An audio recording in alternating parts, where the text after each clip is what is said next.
Hi friends, ಹೇಗಿದ್ರೆಲ್ಲರೂ? ಇವತ್ತಿನ ವಿಡಿಯೋದಲ್ಲಿ ectopic pregnancy ಅಂದರೆ ಏನು, ಯಾವೆಲ್ಲ ಲಕ್ಷಣಗಳು ಕಾಣಿಸ್ಕೊಳ್ತವೆ ಮತ್ತು ಇದಕ್ಕೆ ಕಾರಣಗಳೇನು, ಹೇಗೆ ಇದನ್ನು ಪರಿಹಾರ ಮಾಡೋದು ಅನ್ನೋದರ ಬಗ್ಗೆ ಡೀಟೇಲ್ಸ್ ಆಗಿ ತಿಳಿಸ್ಕೊಡ್ತಾ ಹೋಗ್ತೀನಿ. ಸೊ ಹಾಗಾಗಿ ಯಾರೆಲ್ಲ ಇದುವರೆಗೆ ನನ್ನ ಚಾನಲ್ನ ಸಬ್ಸ್ಕ್ರೈಬ್ ಮಾಡಿಲ್ಲ, ಪ್ಲೀಸ್ ಸಬ್ಸ್ಕ್ರೈಬ್ ಮಾಡ್ಕೊಳ್ಳಿ, ಪಕ್ಕದಲ್ಲಿರೋ ಬೆಲ್ಲೈಕನ್ನು ಕೂಡ ಕ್ಲಿಕ್ ಮಾಡ್ಕೊಳ್ಳಿ. ಸಾಮಾನ್ಯವಾಗಿ ಈ ಒಂದು ಎಕ್ಟೋಪಿಕ್ ಪ್ರೆಗ್ನೆನ್ಸಿ ಮೊದಲ ತ್ರೈಮಾಸಿಕದಲ್ಲೇ ಕಂಡುಬರುತ್ತೆ. ಎಕ್ಟೋಪಿಕ್ ಪ್ರೆಗ್ನೆನ್ಸಿ ಉಂಟಾದರೆ ಒಂದು ವೇಳೆ ಅದನ್ನು ಬೇಗನೆ ಅದಕ್ಕೆ ಚಿಕಿತ್ಸೆ ಪಡೆದುಕೊಳ್ಬೇಕಾಗತ್ತೆ. ಯಾಕಂದರೆ ಒಂದಿಷ್ಟು ತಡವಾದರೆ ಗರ್ಭಿಣಿಯ ಪ್ರಾಣಕ್ಕೆ ಹಾನಿ ಉಂಟಾಗುವ ಸಾಧ್ಯತೆ ಇರೋದರಿಂದ ಒಂದು ವೇಳೆ ನಿಮಗೆ ಏನಾದರೂ ಎಕ್ಟೋಪಿಕ್ ಪ್ರೆಗ್ನೆನ್ಸಿ ಆಗಿದೆ ಅಂತ ಹೇಳಿದರೆ ಆದಷ್ಟು ಬೇಗ ನೀವು ವೈದ್ಯರ ಸೂಚನೆಯನ್ನು ಪಾಲಿಸಬೇಕಾಗತ್ತೆ. ಸೊ ಮುಟ್ಟಾಗದಿದ್ದಾಗ ಪ್ರೆಗ್ನೆನ್ಸಿ ಕಿಟ್ನ ತಂದು ಪರೀಕ್ಷಿಸಿದಾಗ ಗರ್ಭಿಣಿ ಎಂದು ನಿಮಗೆ ಒಂದು ವೇಳೆ ಗೊತ್ತಾದಾಗ ತುಂಬಾ ಖುಷಿಯಾಗತ್ತೆ. ಸೊ ಹಾಗಾಗಿ ನೀವೇನು ಮಾಡಬೇಕು, ಇನ್ನೊಮ್ಮೆ ನೀವು ಹಾಸ್ಪಿಟ್ಲಿಗೆ ಹೋಗಿ ಡಾಕ್ಟರ್ ಹತ್ರ ಟೆಸ್ಟ್ ಮಾಡಿ ಕನ್ಫರ್ಮ್ ಮಾಡ್ಕೋಬೇಕಾಗತ್ತೆ. ಈ ರೀತಿ ನೀವು ನಿಮ್ಮ ಪ್ರೆಗ್ನೆನ್ಸಿ ಟೆಸ್ಟ್ ನಿಮಗೆ ಮನೆಯಲ್ಲಿ ಪಾಸಿಟಿವ್ ಬಂದ್ರೂ ನೀವು ಡಾಕ್ಟರ್ ಹತ್ರ ಹೋಗಿ ಟೆಸ್ಟ್ ಮಾಡಿದಾಗ ಅವರು ಇನ್ನೊಮ್ಮೆ ಟೆಸ್ಟ್ ಮಾಡಿ ನೋಡಿದಾಗ ಗೊತ್ತಾಗುತ್ತೆ ಒಂದು ವೇಳೆ ಇದು ಎಕ್ಟೋಪಿಕ್ ಪ್ರೆಗ್ನೆನ್ಸಿನ ಅಥವಾ ನಾರ್ಮಲ್ ಪ್ರೆಗ್ನೆನ್ಸಿನ ಅಂತ ಹೇಳಿ ಅವರು ಒಂದು ಬ್ಲಡ್ ಟೆಸ್ಟ್ ಮಾಡಿನೋ ಅಥವಾ ಸ್ಕ್ಯಾನ್ ಮಾಡೋದರ ಮೂಲಕ ನಿಮಗೆ ತಿಳಿಸ್ಕೊಡ್ತಾರೆ. ಇವಾಗ ಎಕ್ಟೋಪಿಕ್ ಪ್ರೆಗ್ನೆನ್ಸಿ ಅಂದರೆ ಗರ್ಭದ ಹೊರಗಡೆ ಭ್ರೂಣ ರೂಪುಗೊಳ್ಳುವಂಥದ್ದು. ಸಾಮಾನ್ಯವಾಗಿ ಕಂಡುಬರುವಂತಹ ಒಂದು ಜಾಗ ಈ ಒಂದು ಎಕ್ಟೋಪಿಕ್ ಪ್ರೆಗ್ನೆನ್ಸಿ ಅಂದರೆ ನಿಮ್ಮ ಫೆಲೋಪಿಯನ್ ಟ್ಯೂಬ್ ಅಥವಾ ನಿಮ್ಮ ಗರ್ಭನಾಳದಲ್ಲಿ ಸಾಮಾನ್ಯವಾಗಿ ಈ ರೀತಿಯ ಪ್ರೆಗ್ನೆನ್ಸಿ ಕಂಡುಬರುತ್ತೆ. ಅದನ್ನು ಟ್ಯೂಬಲ್ ಪ್ರೆಗ್ನೆನ್ಸಿ ಅಂತ ಕೂಡ ಕರಿತೀವಿ. ಸೊ ಈ ರೀತಿ ಒಂದು ವೇಳೆ ಪ್ರೆಗ್ನೆನ್ಸಿ ಆಗಿದ್ದು ನಿಮಗೆ ಗೊತ್ತಾಗದಿದ್ದಾಗ ಟ್ಯೂಬ್ ಒಡೆಯುವಂಥ ಸಾಧ್ಯತೆ ಇದೆ. ಇದರಿಂದ ಇಂಟರ್ನಲ್ ಬ್ಲೀಡಿಂಗ್ ಅಂದರೆ ಒಳಭಾಗದಲ್ಲಿ ರಕ್ತಸ್ರಾವ ಆಗುವಂಥ ಸಾಧ್ಯತೆ ಇರೋದರಿಂದ ನಿಮ್ಮ ಪ್ರಾಣಕ್ಕೆ ಇದು ಅಪಾಯ ಉಂಟು ಮಾಡುತ್ತೆ.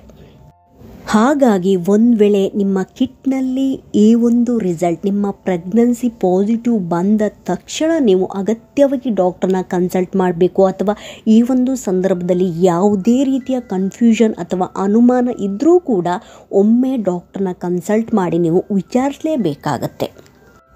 ಈ ರೀತಿಯ ಪ್ರೆಗ್ನೆನ್ಸಿ ಒಂದು ವೇಳೆ ಆದರೆ ಅಥವಾ ಎಕ್ಟೋಪಿಕ್ ಪ್ರೆಗ್ನೆನ್ಸಿ ಆದರೆ ಯಾವ ರೀತಿಯ ಲಕ್ಷಣಗಳು ಕಾಣಿಸ್ಕೊಳ್ತವೆ ಅಂತ ಹೇಳಿದರೆ ನಿಮಗೆ ವಿಪರೀತ ಹೊಟ್ಟೆ ನೋವು ಕಾಣಿಸ್ಕೊಳ್ಳುತ್ತೆ. ಮತ್ತು ಕೆಲವರಿಗೆ ಶೋಲ್ಡರ್ ಟಿಪ್ ಪೇನ್ ಕಾಣಿಸ್ಕೊಳ್ಳುತ್ತೆ, ಅಂದರೆ ಭುಜದ ನೋವು ಕಾಣಿಸ್ಕೊಳ್ಳುತ್ತೆ. ನಾಸಿಯಾ ಅಂದರೆ ವಾಕರಿಕೆ ಬರುವಂಥ ರೀತಿಯಲ್ಲಿ ನಿಮಗೆ ಆಗ್ಬೋದು, ಅಥವಾ ವಾಮಿಟಿಂಗ್ ವಾಂತಿ ಕಾಣಿಸ್ಕೊಳ್ಳುತ್ತೆ. ವಿಪರೀತ ಕಂಟಿನ್ಯೂಸ್ ಆಗಿ ನಿಮಗೆ ಬ್ಲೀಡಿಂಗ್ ಜಾಸ್ತಿ ಪ್ರಮಾಣದಲ್ಲಿ ಕಾಣಿಸ್ಕೊಳ್ಬೋದು. ಮತ್ತು ಸೊಂಟದ ಸುತ್ತಮುತ್ತ ಅಂದರೆ ನಿಮ್ಮ ಕೆಳ ಹೊಟ್ಟೆಯಲ್ಲಿ ವಿಪರೀತ ನೋವು ಕಾಣಿಸ್ಕೊಳ್ಬೋದು. ಮತ್ತು ಕೆಲವರಿಗೆ ಏನಾಗುತ್ತೆ ಅಂತ ಹೇಳಿದರೆ ತಲೆ ಸುತ್ತು ಬರುತ್ತೆ, ಇನ್ನು ಕೆಲವರು ತಲೆ ಸುತ್ತು ಬಂದು ಬಿದ್ದು ಹೋಗ್ತಾರೆ. ಈ ರೀತಿಯ ಅನುಭವ ಆಗುತ್ತೆ. ರೆಕ್ಟಲ್ ಪ್ರೆಷರ್ ಈ ಲಕ್ಷಣಗಳು ಕೂಡ ಕಾಣಿಸ್ಕೊಳ್ಳುತ್ತೆ. ಬ್ರೆಸ್ಟಲ್ಲಿ ನೋವು ಕಾಣಿಸ್ಕೊಳ್ಬೋದು. ಮತ್ತು ಕೆಲವರಿಗೆ ಪದೇ ಪದೇ ಯೂರಿನ್ ಪಾಸ್ ಮಾಡಬೇಕು ಅಂತ ಅನಿಸ್ಬೋದು. ಈ ರೀತಿಯ ಲಕ್ಷಣಗಳು ಒಂದು ವೇಳೆ ಎಕ್ಟೋಪಿಕ್ ಪ್ರೆಗ್ನೆನ್ಸಿ ಆದಾಗ ಕಂಡುಬರುತ್ತೆ. ಹೀಗೆ ಒಂದು ವೇಳೆ ಕಂಡುಬಂದರೆ ನೀವು ಅಗತ್ಯವಾಗಿ ಡಾಕ್ಟರ್ನ ಕನ್ಸಲ್ಟ್ ಮಾಡಿ ವಿಚಾರಿಸಬೇಕಾಗತ್ತೆ. ನೀವು ವೆಯ್ಟ್ ಮಾಡುವಂತಿಲ್ಲ ಈ ಒಂದು ಸಂದರ್ಭದಲ್ಲಿ. ಈ ರೀತಿಯ ಪ್ರೆಗ್ನೆನ್ಸಿ ಒಂದು ವೇಳೆ ಆದರೆ ಅದನ್ನು ಆದಷ್ಟು ಬೇಗ ಫೈಂಡ್ ಔಟ್ ಮಾಡಿ ಅದನ್ನು ರಿಮೂವ್ ಮಾಡಬೇಕಾಗತ್ತೆ. ಈ ರೀತಿಯ ಪ್ರೆಗ್ನೆನ್ಸಿಯನ್ನು ನೀವು ಕಂಟಿನ್ಯೂ ಮಾಡಲು ಸಾಧ್ಯವಿಲ್ಲ.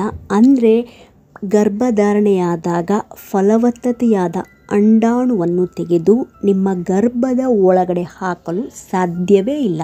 ಇದನ್ನು ಎಷ್ಟು ಬೇಗ ಆಗುತ್ತೆ ಅಷ್ಟು ಬೇಗ ಅದನ್ನು ಫೈಂಡ್ ಔಟ್ ಮಾಡಿ ರಿಮೂವ್ ಮಾಡಲೇಬೇಕಾಗತ್ತೆ.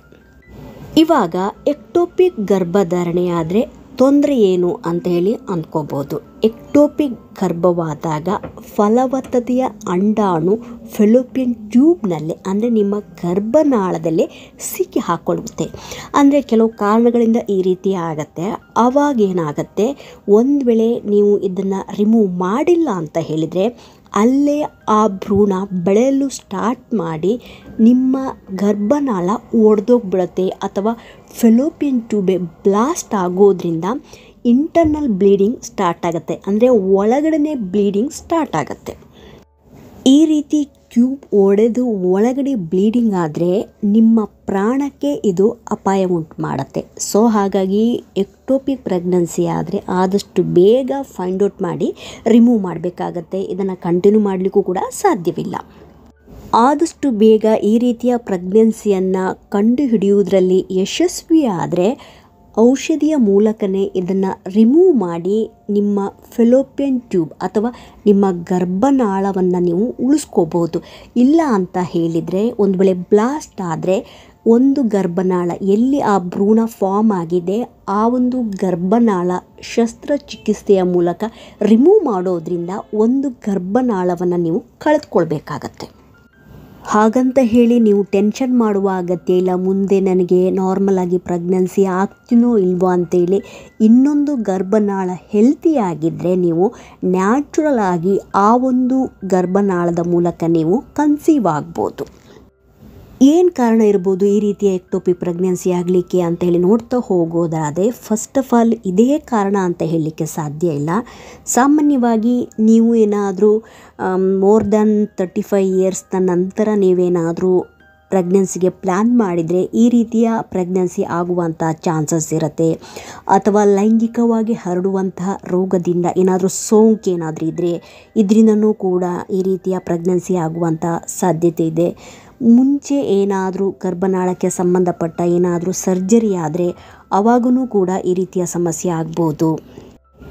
ಮುಂಚೆ ನಿಮಗೆ ಹಿಸ್ಟ್ರಿ ಆಫ್ ಎಕ್ಟೋಪಿಕ್ ಪ್ರೆಗ್ನೆನ್ಸಿ ಇದ್ದರೆ ಕೆಲವರಿಗೆ ರಿಪೀಟ್ ಆಗುವಂಥ ಸಾಧ್ಯತೆ ಇರುತ್ತೆ. ಅಥವಾ ಫೆಲೋಪಿಯನ್ ಟ್ಯೂಬ್ ಏನಾದರೂ ಹಾನಿಗೊಳಗಾಗಿದ್ದರೆ ಅಥವಾ ಆ ಒಂದು ಟ್ಯೂಬ್ ಸರಿಯಾದ ಆಕಾರದಲ್ಲಿ ಇಲ್ಲ ಅಂತ ಹೇಳಿದರೆ ಈ ರೀತಿಯ ಪ್ರೆಗ್ನೆನ್ಸಿ ಆಗುವಂಥ ಸಾಧ್ಯತೆ ಇರುತ್ತೆ.